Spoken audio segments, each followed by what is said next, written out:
Update on my project, and I want to thank everybody for the donations and the shares.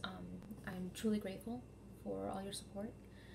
I wanted to share a little part of the story that I didn't get to share the last time, which was how I got the idea for this story. Like I think I mentioned before, it's loosely based on me, and I think it was August 4th of 2017, I was feeling the depths of despair.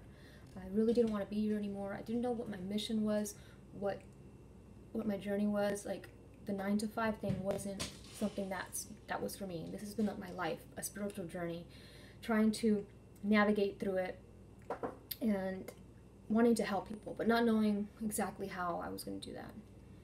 And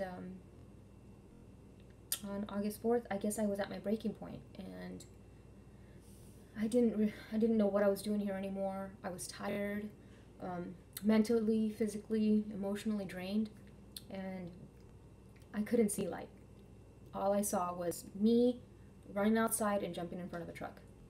So that's what I was going to do. I was about to go out the door when something was like, well, you have to tell everybody why you left. You can't just leave and not tell anybody. So I began to write. I began to write a suicide letter. And it was more of a letter to my friends and family to let them know that the world that I dreamed of, I never saw. I never imagined that I could ever see it. And I just didn't want to be here anymore. And I wrote from my heart, from the depth of my soul. And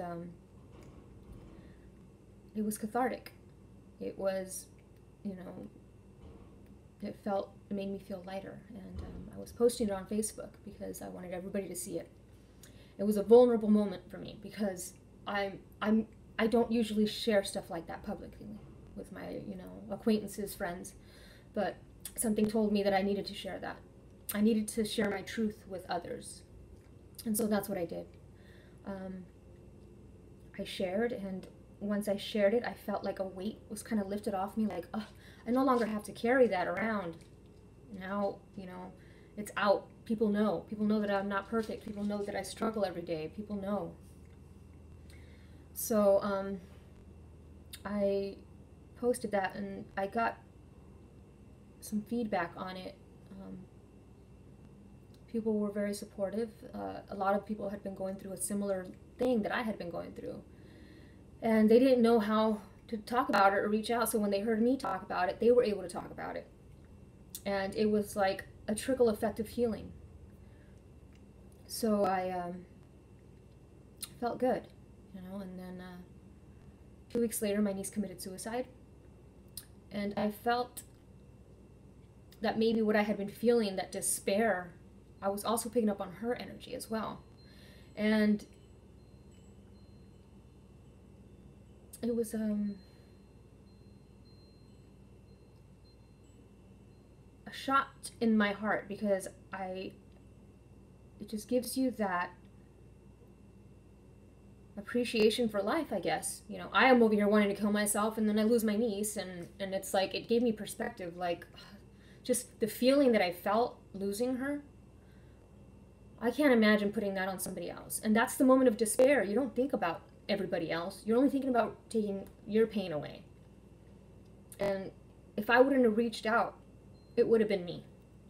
And then maybe she'd be here, because then she would have saw the effects of suicide. Who knows? I don't know.